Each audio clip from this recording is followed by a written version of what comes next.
want to kill that Feng Mao really bad. He's running back.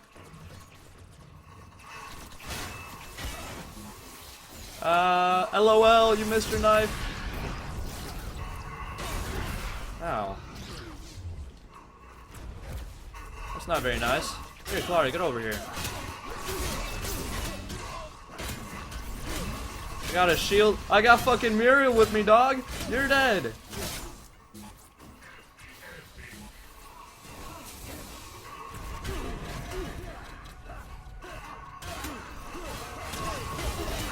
Fucking kill the— damn it, the Kalari keeps running away from me. Oh, my Muriel is literally the best support ever. Oh my god, thank you, Mex. Thank you. Is there really somebody behind us?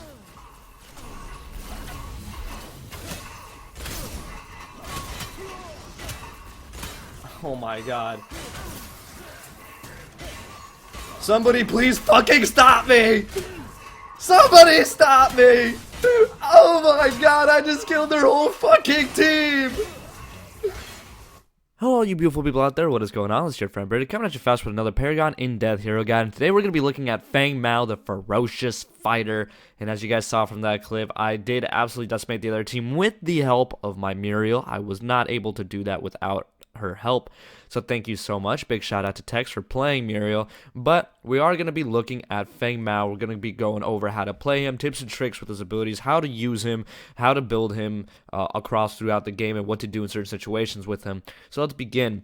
So right there, you saw me start off with actually a gank because nobody was leashing red really. So I decided to take the opportunity, saw the Murdoch push up in his lane already, and I saw my teammate in that lane, so I decided to go sandwich him. Then I saw Kalari out of position over here to the right, and this Muriel was partied up with me, aka Tex-Mex, and we did go on a little ganking spree from lane to lane for a good couple of CP off the start. Now, this is a bit more advanced. I don't expect you guys to be able to do this or understand when or how to do this, but I do have a jungling guide which describes all the junglers, including Feng Mao, and gives you a basic general overview of how to jungle in general, so you guys can default to that video. But right here, I just start off the game with a couple of ganks, get some CP, get some easy stuff, and right there you saw me pull off a combo. Rewind the video if you didn't notice it, but what I did was I started off with a basic hit. I used hamstring, which is the first thing you want to slot, which slows them down and does damage, and then I used another sweep, and the reason it was so quick is because when you use that ability, when you use hamstring, which is the circle, or on PC, I believe it is E, it slows them down, and it gives you another charge of your basic attack. So you start off with your regular swipe, especially if you're behind them. Start off with your regular swipe, then hit him with the sweep, or the hamstring, my bad, and then go with another regular swipe. Now, the next thing you want to upgrade after that, I would say, is your teleport, which is your Q, or your square. This helps for ganking people that are trying to run away, and it helps to teleport to ranged enemies. And then you want to go with your shield for the third ability. So at the start, we got 12 CP from all those ganks. You want to get your first item. Since I had so much CP, I decided to build both items at the same time. And, of course, upgrade the first one all the way with 2-point strikes. This is what I recommend doing all the time, is using 2-point cards for your first 2 cards. So, we're back into the jungle. If you guys don't know how to jungle, like I said, I did make a specific video for it, so go and check that out. We're just focusing on Feng Mao specifically, okay? So for your fourth, when you level up your 4th time, you want to put another in a hamstring. You want to be focusing on the hamstring ability and just going with that. And as you saw me right there, you actually saw me use hamstring first. And that's because they were walking away, they were running away. So I used it to slow them down and catch up with them. And then I end up getting this double kill because of that ultimate, which is what you want to slot when you are level 5. Now be careful with the ultimate. It does keep you in the air for half a second, so you are exposed, you are an easy target. So if you're low on health and you're panicking, you might just want to save that ult because you might end up wasting it and just dying in midair, especially late game when the enemy is very strong. Here you're just seeing some gameplay, me running around, ganking people, dealing damage. Just notice how much damage I do as Feng, or how quick I do. He is a fighter. He does deal a lot of burst damage, and burst damage is pretty much just a lot of damage in a couple of hits. You know, not like a lot of damage in one hit like Murdoch can do or Kalari can do with her ult, but more so burst damage where you need to attack fast, attack hard, and just be relentless. And that is what Feng Mao is really, really good at, especially with his passive, Yin and Yang, I think it's called, where your shield, when you get hit while using your shield, your melee damage attacks, I mean, I guess all of your attacks, because he is a melee character, get bonus damage, and then when you deal damage with your attacks, your shield gets more armor, so that's always good. So we're going to finish slotting our second item with kinetic, and we're going to move on to our third item as well. Now, you see me checking what kind of damage they have on their team. I see a Murdoch, so that's why I go with this Golden Veil item, which gives me energy resistance on top of crit chance. You want to make sure you do crit chance. Check out my deck building guide for Feng Mao to see the whole deck and totally, debriefed and explained fully. But for now, we're just going to worry about what we see on the screen. So, going back, don't forget to actually protect your lanes. Again, I say this in my jungling video, but here's what you don't do. Never use your ult when they're running away from you, because like I said, you do hang in the air a little bit, so that gives them some time to back up, and then you'll just end up missing because the range on that is not as crazy as, let's say, Grux cone range. Now here you see me actually try and gang 3 people at once, and I am able to do that to a certain extent, especially with the help of this Muriel that was near me. I couldn't kill the Kallari, but I was able to kill one of the 3 and get out of there successfully thanks to the Kallari's help and shield. But notice how low my health is, so be very, very risky. That armor, that shield that I gave myself with my R1 did help a lot, however. So make sure you use that before you start confronting your enemies, because it will boost the damage on your other attacks for a short while. So now that we're going with crit chance, we already went with damage, we went with attack speed, and now we're going with crit chance. And the reason you want to do attack speed and damage, and not just attack speed and crit chance without this, sorry, let me try that again. If you want to go attack damage and attack speed, that is better than just going attack damage on its own and stacking that and crit chance on its own. Go all 3 rather than those 2, because the more hits you can dish out in a short amount of time, the better your passive will be.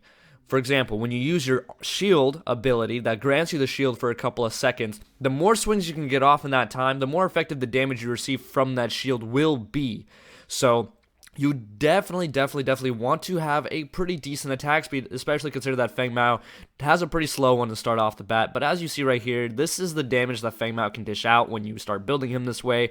As you can see, even against a tank like Sevarog, it's pretty easy. Even without the help of my Muriel, I would be able to 1v2 them pretty easily.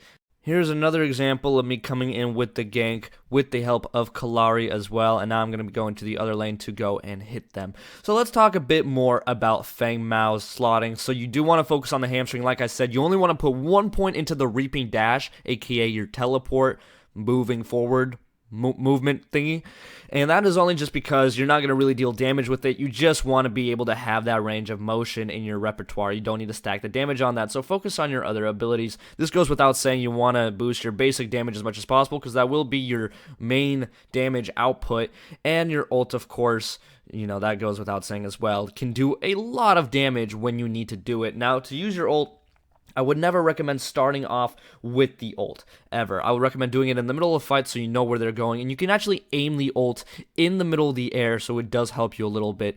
Don't ever go behind somebody to try and ult because they're moving around too much.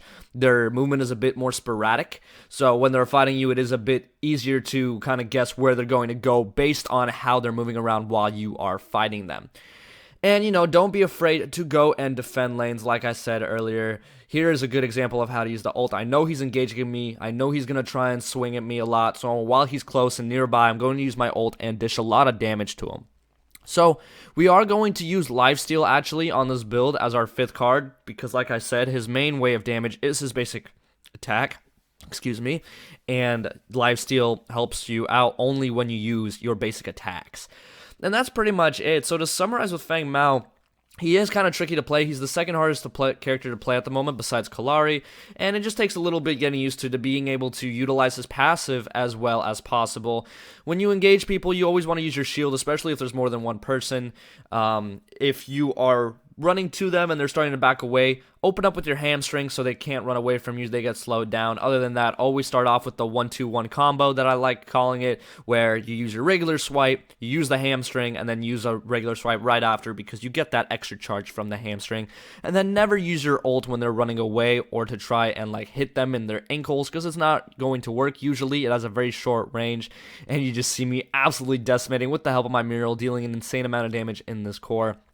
always use the ult in the middle of a fight when you know that people are engaged with you, and that's about it. So hopefully if you guys enjoyed this video, please drop a like, comment, subscribe, all that good stuff, and as always, make sure you all have a wonderful day. Eyes in the sky, gazing far into the night, I raise my hand to the fire, but it's no use, 'cause you can't stop it from shining through. It's true, baby, let the light shine through. If you believe it's true, baby, won't you let the light shine through.